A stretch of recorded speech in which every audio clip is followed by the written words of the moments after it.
Untuk meiosis ni dia sama juga, dia akan ada interfasa. Jadi interfasa tu cikgu dah cerita lah sebelum ni, yang mana kalau kromosom ni dia akan ada berlaku duplikasi dan replikasi.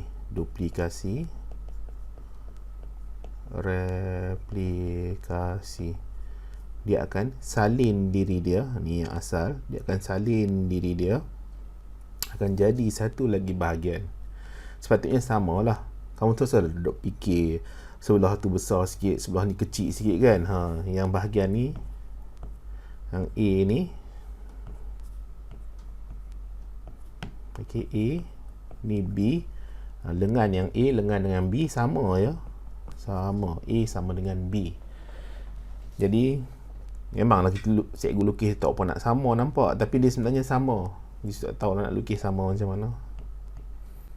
Okey. Jadi akan berlaku replikasi, duplikasi, dia akan salin diri dia. Jadi kita akan tengok untuk profasa 1 dulu. Jadi dia ada meiosis 1 dan meiosis 2. Okey, dia ada meiosis 1 dan meiosis 2. Jadi dia ada meiosis 1, dia ada meiosis 2. Kita tak tulis 1, 2 macam ni ya.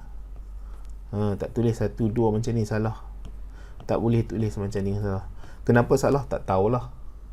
Lagi sebab memang dah secara antarabangsanya dia akan romanize, dia akan guna Roman punya number. Kita tak guna nombor yang 1, 2 yang biasa kita jawab dalam matematik tu. Kita guna Roman punya number. Kenapa? Tak tahu cikgu. Selalunya memang kalau dah international standard dia dah tetapkan macam tu, kita ikut je lah. Kamu boleh tanyalah cikgu kamu. Mungkin ada sejarah di sebaliknya kan. Okey, yang pertama dia ada meiosis 1. Jadi meiosis 1 ni dia terdiri daripada profasa 1, kita besarkan sikit, metafasa 1, anafasa 1, telofasa 1. Jadi dekat interfasa apa berlaku? Duplikasi, replikasi. Bukan itu saja yang berlaku ya dekat interfasa, tapi nak bagi mudah kamu faham, ini antara proses yang sangat-sangat penting lah, interfasa, iaitu berlaku duplikasi, replikasi. Kromosom akan salin diri dia dan akan menghasilkan salinan dia. Jadi ini kita panggil dia kromosom, ataupun kita kecilkan sikit dia punya ni, kromosom. Tapi bila dalam keadaan macam ni, dah salin diri dia tu, satu ni adalah satu kromatid. Jadi dekat sini ada 2 kromatid lah. Ada satu lagi kromatid. Jadi ada 2 kromatid. Jadi kita nak panggil kedua-dua kromatid ni, kita katakan berdasarkan hubungan dia. Jadi hubungan dia apa? Kromatid kembar. Jadi kromatid kembar. Kita boleh panggil dia kromatid kembar, atau kita nak panggil dia kromosom pun boleh juga. Jadi kromosom ni nama yang umum lah. Jadi dia tanpa kita lihat kepada dia dekat fasa mana, kita boleh panggil dia sebagai kromosom. Yang ni berlaku duplikasi, replikasi. Jadi kita pergi pada profasa 1. Jadi profasa 1 ni adalah antara fasa yang cukup-cukup penting. Fasa ni lah akan menyebabkan kamu berbeza dengan abang kamu, kamu berbeza dengan ayah kamu, kamu berbeza dengan nenek kamu, kamu berbeza dengan kakak kamu, kamu berbeza dengan siapa lagi? Makcik kamu, pak long kamu. Sebab apa? Sebab adanya profasa 1 ni. Okey, profasa 1. Jadi kita tengok kat dalam ni. Dalam ni kita ada kromosom 1, 2, 3, 4. Jadi maksudnya yang ini sel induk lah. Sel induk. Sel induk ada 4 kromosom. Jadi manusia ke tak ni sel ni? Bukan manusia lah. Manusia mesti ada 46 kromosom yang terdiri daripada 22 autosom, 44 autosom, 2 lagi adalah kromosom seks. Okey, kromosom seks sama ada dia XX atau XY. Jadi yang kamu nampak ni, cikgu lukis ni bukan manusia. Kalau nak buat untuk manusia kena buat 46 lah. Jadi dia ambil masa lagi banyak lah. Jadi mungkin video ni tak siap lah kalau cikgu nak lukis sampai 46 kromosom. Okey. Jadi dekat profasa 1 ni, semua yang berlaku dekat mitosis, dekat profasa dekat mitosis, ulangan banyak sangat tu, akan berlaku dekat profasa 1. Apa yang berlaku dekat dekat mitosis, profasa? Dia akan kromosom tu, ataupun ada juga di sebelum ni dipanggil kromatin, akan memendek dan menebal. Dia akan memendek dan menebal. Kemudian nucleolus akan menghilang. Nuclear membrane akan menghilang. Sentriol akan bergerak ke kutub yang bertentangan. Ni sentriol akan bergerak ke kutub yang bertentangan. Gentian gelendung akan dihasilkan. Gentian gelendung akan dihasilkan. Itu semua yang berlaku dekat profasa. Sama juga dekat profasa 1 di meiosis ni, benda yang sama juga akan berlaku. Jadi ulangan lah. Tapi dia special sikit dekat profasa 1 ni. Kromosom ataupun kromatik kembar ni akan mencari pasangan dia. Dia akan mencari pasangan dia. Jadi pasangan ni apa? Cikgu dah cerita tadi yang sebelum-sebelum ni, iaitu pasangan ni, kromosom ni, dia kena berpasang ciri dia tu dengan satu lagi, satu kromosom berasal daripada ayah, satu kromosom datang daripada ibu. Jadi dia akan berpasang pasangan. Dia akan berpasang pasangan. Okey, dia akan berpasang pasangan. Jadi di sini dia akan membentuk pasangan dia tu. Tak apa, nanti selepas ni ada lagi diulang benda tu, iaitu bila kita sebut tentang alel, gene. Kamu akan belajar tentang pewarisan di subtopik yang seterusnya dalam bab genetik ni. Kamu jangan risau sangatlah. Tapi nak bagi tahu, kromosom ni akan boleh membentuk pasangan dia. Boleh membentuk pasangan dia. Pasangan nombor 1 hinggalah pasangan nombor 23. Dia ada 23 pasang semua. Satu daripada pasangan tu datang daripada ibu, satu datang daripada ayah. Dia membentuk pasangan tu. Jadi sekarang ni kamu nampak dia dah membentuk pasangan lah. Dia dah membentuk pasangan. Bila dia membentuk pasangan, kita panggil dia sebagai kromosom homolog. Okey. Proses dia nak membentuk pasangan tu apa? Kita panggil sinapsis. Sekali lagi ya. Tadi sebelum ni dia berlaku duplikasi replikasi, kita boleh panggil dia kromosom. Kita juga boleh panggil dia sebagai kromatik kembar. Sekarang ni bila dah ada mencari pasangan, dah membentuk pasangan, kita panggil dia kromosom homolog. Kromosom homolog. Proses nak membentuk pasangan ni, dia nak mencari pasangan, dia nak duduk bersama-sama dengan pasangan ni, kita panggil dia sebagai sinapsis. Cikgu tebalkan sikit dia punya highlight ni. Okey. Bentuk pasangan ni kita panggil sebagai bivalent atau tetrad. Bentuk dia dalam keadaan ada 4 kromatik. Kromosom ada berapa? Kromosom ada 1, ada 2 lah kromosom. Okey. Dia membentuk 2 kromosom yang berpasangan ni kita panggil sebagai bivalent atau tetrad. Kenapa nama banyak sangat? Kamu tak payah pening kepala lah. Kamu tahu banyak pula, nanti kena faham banyak pula. Okey. Jadi cikgu tak nak pening yang kamu. Dan di sini akan berlaku pindah silang pada kiasma. Kiasma ni adalah titik persilangan. Okey. Titik persilangan. Kiasma ni adalah titik persilangan. Di situ akan berlaku pindah silang. Jadi pindah silang ni sangat-sangat penting. Kan cikgu cakap tadi, satu datang daripada ayah, paternal. Tukarlah. Datang daripada ayah, datang daripada ibu. Dia membentuk pasangan. Yang ni berlaku dekat apa? Berlaku kat dalam badan anak tu. Berlaku di mana? Contohnya kalau lelaki, berlaku di testis. Di sini berlaku untuk menghasilkan sperma, untuk menghasilkan ovum. Dia tak berlaku di tangan, tak berlaku di telinga, tak berlaku di hidung.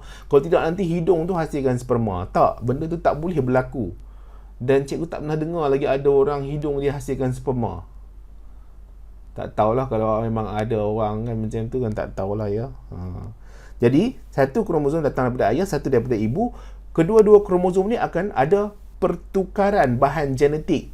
Jadi pertukaran bahan genetik pada kromosom tu sendiri akan menyebabkan variasi, keperbagaian pada ciri-ciri sperma. Jadi setiap satu sperma tu sangat-sangatlah berbeza. Sebab dia tak tahu yang mana satu ciri yang diambil, mana satu ciri yang tidak diambil, mana satu ciri yang lebih banyak, mana satu ciri yang lebih sedikit. Jadi benda tu memang atas aturan Tuhan. Yang ini even biologi sendiri tak boleh nak decide anak tu keluar nanti macam mana lah. Sebab apa? Sebab dia berlaku secara semula jadi. Okey. Jadi berlaku pindah silang ni, yang mana bahagian daripada kromosom tu akan bertukar antara satu sama lain, iaitu kromosom homolog akan bertukar satu sama lain. Jadi di sinilah berlaku pindah silang yang menyebabkan kamu, kakak kamu, adik kamu, makcik kamu, ayah kamu, ibu kamu, nenek kamu, datuk kamu, semualah ahli keluarga kamu tu berbeza. Sangat-sangatlah berbeza. Kita tak cerita tentang kembar seiras ya. Itu kembar seiras tu lain, nanti kalau ada nanti kita bincangkan tentang kembar seiras. Jadi di profasa 1 ni sangat-sangat penting. Jadi tolonglah ingat, proses ni berlaku di mana? Di dalam testis, di dalam ovari. Boleh berlaku di tangan tak? Boleh berlaku di jari tak? Boleh berlaku lidah tak? Tak boleh berlaku. Sebab apa? Sebab dia untuk menghasilkan sel pembiakan ataupun gamet. Okey. Kemudian kita masuk kepada metafasa. Metafasa sama juga macam dekat mitosis, cuma dekat sini kita sebut dia sebagai kromosom homolog. Okey, kita sebut dia sebagai kromosom homolog. Dia akan bersusun, kromosom homolog ni akan bersusun di satah khatulistiwa. Bolehlah kadang-kadang ada buku dia macam tu, satah khatulistiwa dia. Ada buku dia macam ni. Okey, tak apalah. Maksud-olah macam dia duduk di tengah-tengah. Okey. Jadi bersusun di satah khatulistiwa, dan kalau kamu nampak kat sini ni, nampak tak ada sedikit warna biru kat sini. Ada sedikit warna merah, ada sedikit warna merah, ada sedikit warna biru.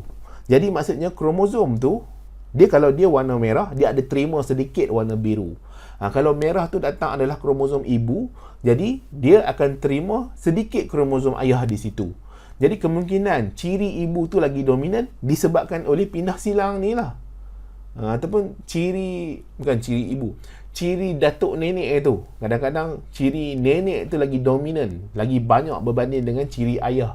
Kemungkinan disebabkan oleh yang berlaku di pindah silang ni, yang menjadi sperma tu banyak ciri nenek.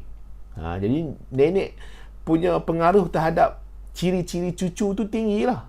Okay? Sebab ia ni berlaku dekat dalam anak ya. Dalam anak. Contohnya anak dia nama Ahmad Syakirin. Jadi dia nak menghasilkan sperma lah. Jadi tubuh badan dia nak hasilkan sperma. Jadi dekat dalam tu ada kromosom ibu dan ayah dia yang akan berlaku pertukaran pindah silang ni. Dia cikgu tak faham, tak tahulah kamu boleh faham ke tak. Okey. Kemudian kita ada anafasa. Anafasa, kalau kamu nampak sini, dia tarik semua. Dia tarik kromatik kembar ni semua.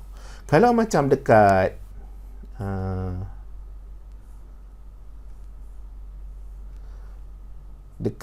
mitosis, dia pisahkan kromatik kembar ni menjadi kromosom anak kan. Dia pisahkan. Jadi daripada bilangan dia 4 kromosom ke atas ni, 4 kromosom, dia dah jadi 8 kromosom dekat sini. Okey, tapi bila dia berlaku sitokinesis, maksudnya berlaku pemisahan secara total, secara lengkap, dia still ada 4, sini still ada 4. Okey. Tapi dekat sini dia pisah, dia tarik semua, dia tak pisahkan kromatik kembar tu. Yang menyebabkan sini ada 4, sini masih lagi ada 4. Tadi kita tengok kat mitosis dia jadi 8 kan kromosom, tapi ini jadi 4. Sebab tu nanti kalau kamu nampak disebabkan oleh proses anafasa ni, dia akan masuk telofasa. Kromatik kembar tu akan betul-betul tiba di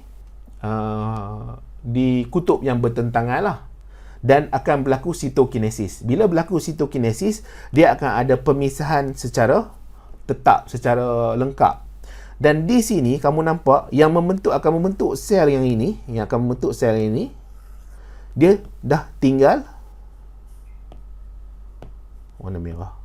Okey, dah tinggal 2. Sini dah tinggal 2 kromosom. Asalnya ada berapa? asalnya ada 4 kromosom. Sini masih lagi 4, sini masih lagi 4. Tapi bila dia dah berpisah macam tu, dia akan tinggal 2. Nampak tak? Proses meiosis akan menyebabkan bilangan kromosom tinggal separuh daripada yang sel induk. Jadi sel induk ni, daripada dia ada 4 kromosom, dia akan tinggal 2. Kalau manusia, dia ada 46. Jadi sepanjang proses ni, dia masih lagi 46.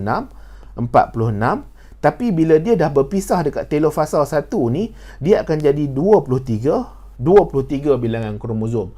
Dia dah tinggal separuh. Okey, dia dah jadi 2 sel. 2 sel. Kedua-dua sel ni akan masuk ke dalam meiosis 2. Meiosis 2 akan masuk ke dalam meiosis 2. Di telofasa 1 ni adalah buku dia sebut dia akan membentuk semula nuklear membran, nukleolus akan terbentuk semula, gentian gelendung akan menghilang. Macam sama juga macam mitosis. Kemudian dekat profasa 2 pun dia akan sama macam mitosis. Apa dia persamaan dia? Nuklear membran akan menghilang, nukleolus akan menghilang, kromosom ni atau kromatik kembar ni akan memedek dan memadat. Kemudian apa lagi? Gentian gelendung akan terhasil, sentrol akan bergerak pada kutub yang bertentangan. Tapi di sini yang masuk profasa 1, kamu kena ingat dia ada 2 sel. Sebab apa? Dia hasil daripada meiosis 1, dia ada 2 sel. Jadi 2 sel ni, okay, kalau kamu tengok sini, ni ada kromosom, bilangan kromosom dia ada 2 juga. Asalnya 4, dia ada 2 kromosom. Semua yang berlaku dekat profasa di mitosis berlaku dekat profasa 2 ni. Dia tak susah sangat. Jadi ulang balik je. Kemudian metafasa pula, kromatik kembar ni akan bersusun di satah khatulistiwa. Dia bersusun di satah khatulistiwa. Kemudian di anafasa 2 pula, kromatik kembar ni akan ditarik dan dipisahkan. Waktu ni lah ditarik dan dipisahkan. Jadi ini ada 2 kromosom. Ada 2 kromosom. Sekarang ni dekat anafasa 2, dia dah pisah dan tarik, dia jadi berapa kromosom? Dia jadi 4 kromosom. Di sini pun ada 4 kromosom. Nampak tak? Dia nampak macam banyak balik kan? Tapi kita tengok nanti kenapa dia akan tetap kekal 2 kromosom. Jadi dekat telofasa 2 dah sampai ke kutub yang bertentangan lah. Anafasa 2 ni maksudnya gentian gelendung tu akan memendek dan mengecut, menyebabkan dia akan tarik dan pisahkan kromatik kembar dan akan bergerak ke kutub yang bertentangan. Kemudian dekat telofasa 2, dia akan ada sampai ke kutub yang bertentangan, akan ada pembentukan nuklear membran balik dan sitokinesis akan berlaku. Sitokinesis ni akan memisahkan antara sel tu. Dia akan memisahkan antara sel. Jadi bila dia pisahkan sel, kamu nampak ya, dia ada 1, ada 2 kromosom. Jadi ada 1, ada 2 kromosom, ada 1, ada 2 kromosom, 1, 2 kromosom. Jadi bilangan sel ada berapa sekarang? Jadi bilangan sel, yang ni 1 sel, yang ni 2 sel, yang ni 3 sel, ada 4 sel. Proses meiosis melibatkan meiosis 1 dan meiosis 2 akan menghasilkan sel anak yang bilangan kromosom dia separuh dengan sel induk. Dan dia ada 4 sel anak yang dihasilkan. 4 sel anak yang dihasilkan di telofasa 2. Itulah yang berlaku di meiosis.